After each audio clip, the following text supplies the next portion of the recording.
پھر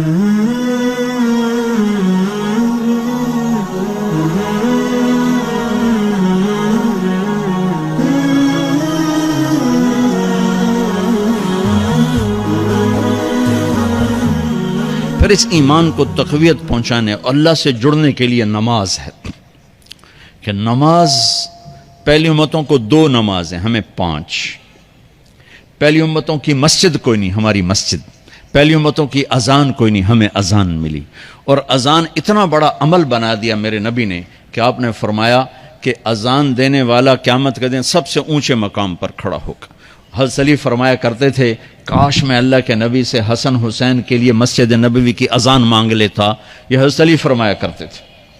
اور جنگ قادسیہ میں مؤذن زخمی ہو گیا تو اذان دینے کے شوق میں سردار آپس میں الجھ گئے، کہتا میں دوں گا، کہتا میں دوں گا۔ پھر قرہ اندازی ہوئی، جس کا نام نکلا اس نے اذان دی۔ حضرت عمر فرمایا کرتے تھے اگر میں امیر المومنین نہ ہوتا، اگر میں خلیفہ وقت نہ ہوتا تو میں مسجد نبوی کا مؤذن بننا پسند کرتا۔ کسی کو اذان نہیں ملی، ہمیں اذان۔ پہلا مؤذن بلال بنا، پہلے مؤذن اللہ نے بلال کو یہ عزت عطا فرمائی۔ دنیا میں یہ ہے اور آخرت میں یہ ہے کہ میرے نبی نے فرمایا کہ جب جنت میں جانے کا وقت آئے گا نا تو جنت کی میرے لیے سواری لائی جائے گی، میں اس سواری پہ بیٹھوں گا تو اس کی جو وہ رسی ہوگی نا وہ ایسے نیچے گر جائے گی، یہ نیچے گرے گی۔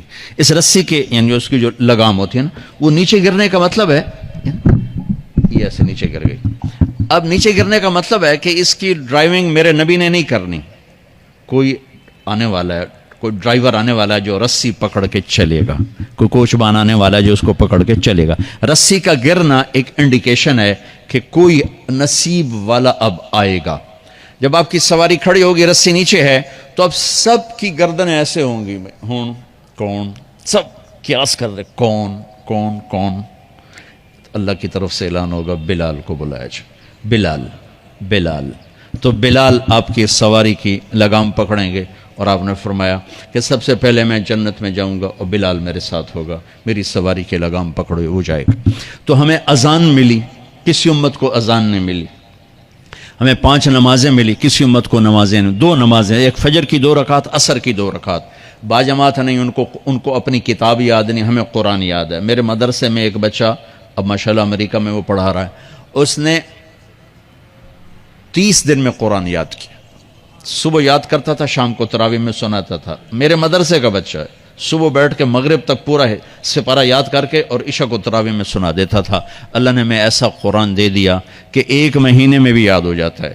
3 دن میں بھی ایک بزرگ نے یاد کیا، 3 دن میں قرآن یاد کیا۔ اللہ نے ہمیں قرآن کی دولت عطا فرمائی، پڑھنے کے لیے 5 نمازیں عطا فرمائی، تہجد کی نماز عطا فرمائی، اوابین کی نماز دی، اشراق کی نماز دی، چاشت کی نماز دی۔ نماز کے کتنے دروازے کھول دیے۔ اور میرے نبی کی آخری نصیحت تھی میری امت نماز نہ چھوڑنا، نماز نہ چھوڑنا، نماز نہ چھوڑنا۔ اور اس 14 صدی میں کوئی موقع ہے نماز چھوڑنے کا تو وہ میرے نبی کے نواسے کی کربلا کا ہے کہ جب ظلم بھی انتہا پر تھا اور مظلوم بھی اپنی آخری حدوں پر تھا، اور کائنات نے نہ ایسا ظلم دیکھا، نہ ایسے مظلوم دیکھے، نہ ایسی پاکیزہ ہستیاں دیکھی، نہ ایسے درندے دیکھے۔ تو سورج ڈھلا، نماز کا وقت ہوا ہے، تو آپ نے سبحان اللہ، آپ نے زہیر سے فرمایا کہ شمر سے کہو نماز پڑھنے دے، نماز پڑھنی ہے، امت کو پیغام دینا ہے کہ یہ کسی حال میں چھوڑنے کا کام نہیں ہے۔ تو انہوں نے آگے بڑھ کے شمر سے کہا نماز پڑھنے دو، انہوں نے کہا نہیں نماز نہیں پڑھنے دیں گے، ہماری تلوار چلے گی۔ انہوں نے واپس آ کر کہا جی وہ کہہ رہے ہیں ہم جنگ نہیں روکیں گے، تلوار چلے گی۔ تو پھر یہ نہیں فرمایا اچھا چلو ٹھیک سر دیو، فرمایا اچھا آدھے نماز پڑھو آدھے جنگ کرو۔ آدھوں نے نماز پڑھی، آدھوں نے جنگ کی۔ پھر انہوں نے جنگ کی اور پہلوں نے نماز پڑھی، اور عصر سے پہلے سب کے سر کٹ کے نیزوں پہ چڑھ گئے۔ یہ وہ ہستیاں ہیں جن کو میرے نبی نے کہا میری آنکھوں کی ٹھنڈک حسن حسین، میرے جگر کے ٹکڑے، میرے جنت کے پھول، پتہ نہیں کیا کیا تشبیہات دی ہیں میرے نبی نے، اور جنت کے نوجوانوں کے سردار حسن اور حسین۔ اور پھر نماز نہیں چھوڑی۔ ان کو جنت کی بشارت تو ماں کے دودھ پیتے مل گئی تھی، کربلا کی وجہ سے نہیں ملی سرداری ان کو، وہ تو ان کے سر کا صحرا ہے الگ۔ ان کو سرداری جنت کے ملی ماں کا دودھ پیتے ہوئے کہ جنت کے نوجوانوں کے سردار ہیں حسن اور حسین، نماز نہیں چھوڑی۔ میرے عزیزو، نماز نہ چھوڑ۔ اللہ کا شکر ہے، میں آپ بچوں کو دیکھ کے مجھے اپنا کالج کا دور یاد آ رہا ہے۔ ہمارے دور میں ایک نعیم الدین صاحب گورنمنٹ کالج لاہور میں تبلیغ کا کام کرتے تھے، اور وہ اکیلے ہی نماز پڑھتے تھے، کوئی نمازی نہیں ہوتا تھا، اور کسی لڑکے کی داڑھی نہیں تھی، کسی لڑکی سوا سے ایک نعیم الدین کی۔ اب ہر کالج میں جائے داڑھیوں والے بچے نظر آتے ہیں، ٹوپیوں والے بچے نظر آتے ہیں، کوئی لڑکی کے سر پہ دوپٹہ نہیں ہوتا تھا، کوئی ایجوکیشن تھی۔ اب لمز جیسی یونیورسٹی میں بھی لڑکیاں پورے برقعے میں ہوتی ہیں، حجاب میں ہوتی ہیں، نقاب میں ہوتی ہیں۔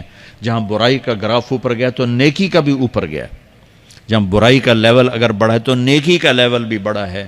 اتنا بڑا میری نسل کا مجمع اللہ کی بات سن رہا ہے، یہ اس دور میں کوئی تصور نہیں کر سکتا تھا۔